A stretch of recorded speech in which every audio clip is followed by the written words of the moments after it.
At this point, Gibson guitar to demo for you. This is a 1984 59 Les Paul reissue.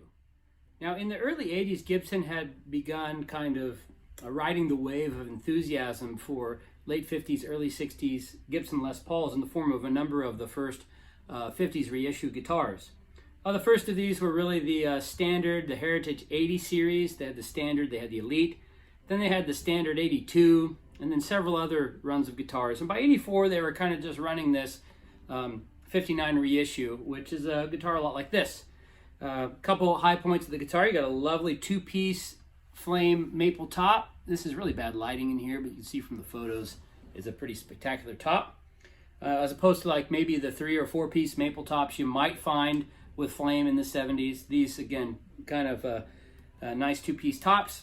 A basic return to the specs and design of the 1950s. You have Tim Shaw PAFs. These still have the original stickers on the pickup rings, which is kind of cool.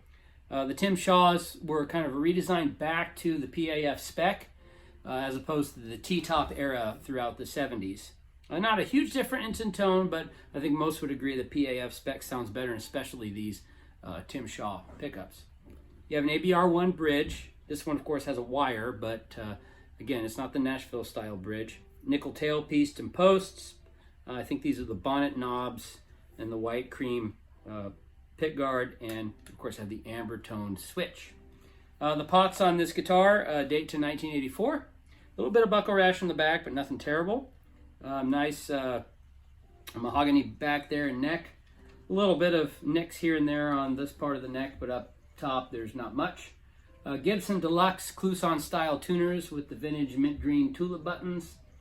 Classic Gibson logo with the Les Paul model on there, and no writing on the truss rod cover, as was typical for the 50s. So let's go ahead and listen to a little more. It's got the amp cranked, so I'm going to turn these knobs down to about 5. We'll clean it up a little bit.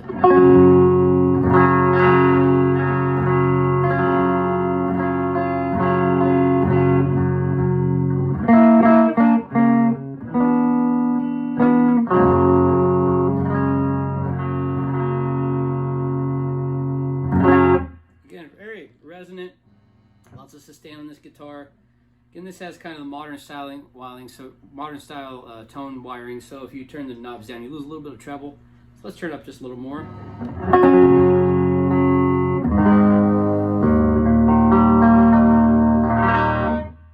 And we'll go to the bridge pickup.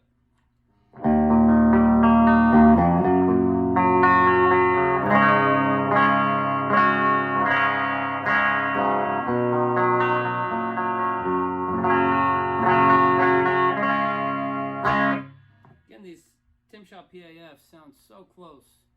A little stronger, I think, than the vintage pickups, but again, same guy that designed the PAFs did these, and he really went back to the glory days with it. I'm going to crank it up some more in the bridge pickup. I'm going to put my little headphones on here, protect my ears.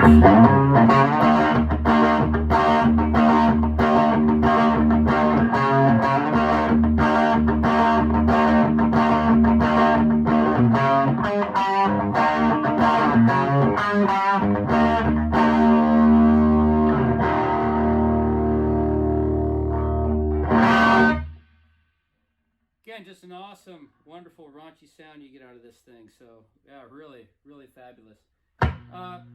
Let's say a few more things about the guitar here. The neck profile is kind of a 50 style neck.